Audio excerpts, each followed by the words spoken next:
tanks are noisy. You can hear us coming miles away. So to make a long story short, we ran into an ambush. They heard us coming and they set up an ambush.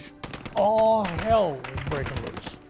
Rockets going off, machine guns going off, grenades going off, radio chatter, people screaming, etc., etc., etc. And I'm fighting. I'm trying to lead the fight and as well as fight.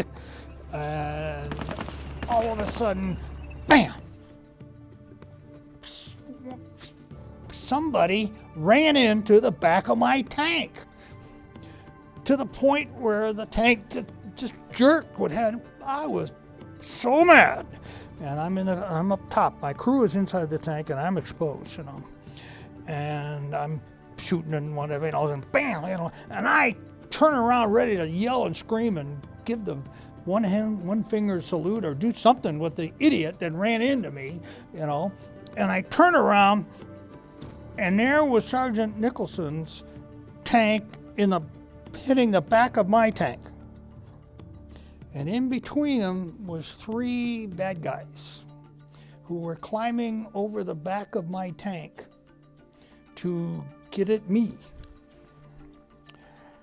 And Nicholson saw it, and I found out this later. It just so happens that his tank was pointing that way and my tank was pointing that way, so he told his driver, reverse, full throttle.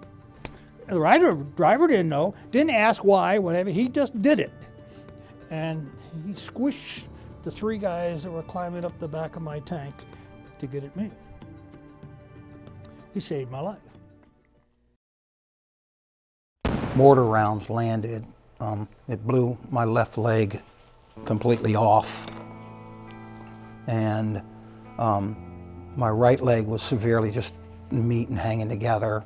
My right hand was severed almost completely off, and I had shrapnel in arms, legs, chest, back, neck, spinal cord, and I was paralyzed from the neck down. You gotta remember, I was 18 years old.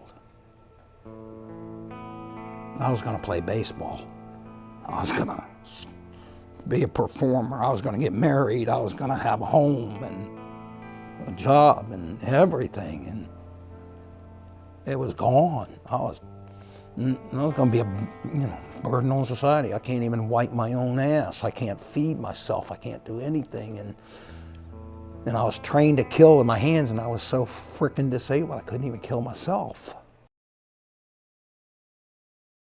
What I would do is assess the patient, go over and get a name, start a chart, then look at the wounds, cut off the uniform. So even before then, they also had to be checked for weapons. Make sure they don't have a grenade or, M16. So clear them of the weapons. A new nurse, you'd come in, you'd start with the head. In other words, I could take care of here, talking to them, starting the record, getting the IVs. The more experienced nurses were down there doing those amputations. So within a month or so, I had worked my way down to be able to take care of this part too. Triage means assessing all the patients and prioritizing. And that was one thing I learned to do in Vietnam. I remember thinking that, boy, if I'm good at anything, I'm good at prioritizing. I got good at it, where you decide, of course, what needs to be done right now, what can wait, what patients can get to X-ray, and then to OR, what patients can get to X-ray, and then over to the pre-op area and wait, and what patients have to go right up to that OR. Now that was the other part of this triage, is you'd also triage for the expectant patient. So that's the guy that's just gonna die. And the neurosurgeon, usually those were head wounds. And of course I didn't make that decision, but the neurosurgeons would come down and assess the head wound and decide, I can't salvage this guy.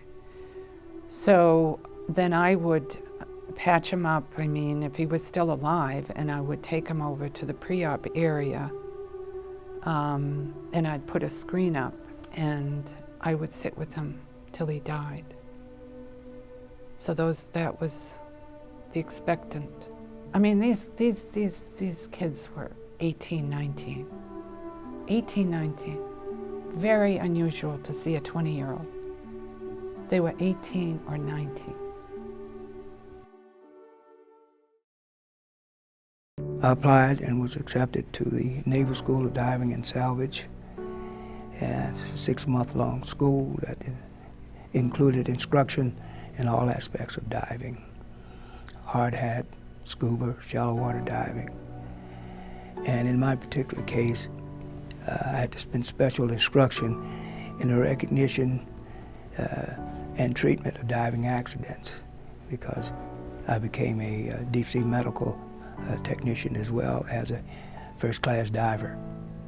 Medical corpsmen with my qualifications also serve with special forces in support of them from a medical perspective.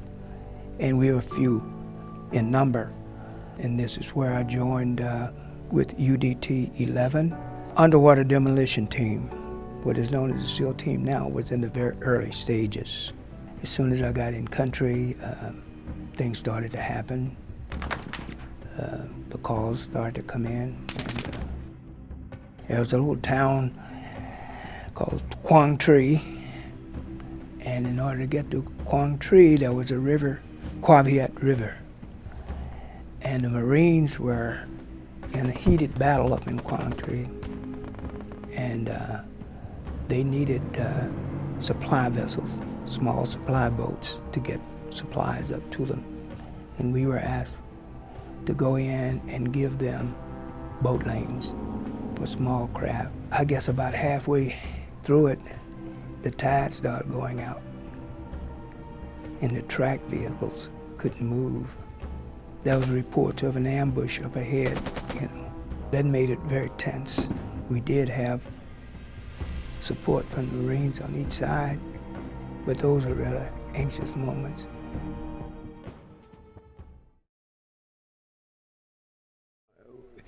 It's an interesting thing. I mean, something like 9 out of 10 people who went to Vietnam were in the rear echelon. We were, reporters or clerks or, chaplain's assistants. And most of us never talk about Vietnam because we're embarrassed in some respects. Our society has always denigrated Vietnam, and those of us who went there, whether we were volunteers or not, we were baby killers. So we didn't want to talk about it with people who were civilians. And then we were, and I can't generalize too much, I guess, but I think a lot of us were embarrassed with other vets that we really didn't go through the combat and suffer as they did. And so we just decided to shut up about it. We talk about what being in Vietnam was like. I tell them to go read Catch-22 by Heller. And they always say, well, that's about World War II. But the absurdity that Heller talked about was the kind of absurdity that I think we all live with on a day in, day out basis. I was in a chopper with a colonel who got into a negotiation with a Navy commander trading a helicopter for a boat. And when I asked him why he was doing it, he said, well, I got lots of helicopters and I don't have any boats. And, I mean, it was that kind of absurdity. I was an enlisted man, and we used to eat really well because this sergeant who got me into the information office used to have a girlfriend in Denmark who would send him pornographic films that he would trade to the cooks in the general's mess. In exchange for, he would trade pornographic films for steaks and shrimp. And so we ate really well. I lived in a village I think it was 90 days. I tell people I didn't see another commissioned officer for 90 days. I'm not sure that's exactly right, but it's close enough. It gets the point across. And we rented a cottage from these people. We provided them, the rent was sea rations, by the way. And it worked because the dietary situation was not real good. We had kids with running sores, and I had 2 corpsmen. So we would feed them, and with the food, that stuff would clear up. At least it did in that 90-day time frame. And except for the language barrier, I think the relationship with the people we were with was pretty good. I mean, we certainly liked them, and we were safe there, and they were too. However, when we left that village, and I went back by there on a patrol, maybe 2 or 3 weeks later, the VC had cut off the heads of the village elders and stuck them on posts on the corners of the village. So we have the same kind of terrorism being rendered upon the Vietnamese population, by the VC, that we're seeing today. It's got to be very similar. I had this theory that if I could build a national memorial in Washington, D.C. with the names of all the people who gave their lives, that this would have a good impact on the military veterans who served there. They would get recognized, and certainly the friends and relatives of the actual casualties would have a place to go. And thirdly, that this would be something very important for the society at large, a place of healing and reconciliation. So that was the sort of theory behind this thing. It's underground and it's black. Every other monument in Washington is white. White marble rising high and proudly into the air. This is black and buried underground.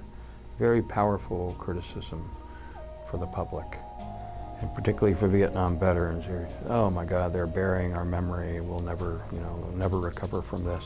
But we found a way to make everyone happy by making a compromise, which is what we do in Washington and Annapolis too. We found a compromise by adding a traditional element to this non-traditional memorial, which was the 3 servicemen statue. We've had, I think, 125 million visitors to the Vietnam Veterans Memorial. It's a pretty big deal.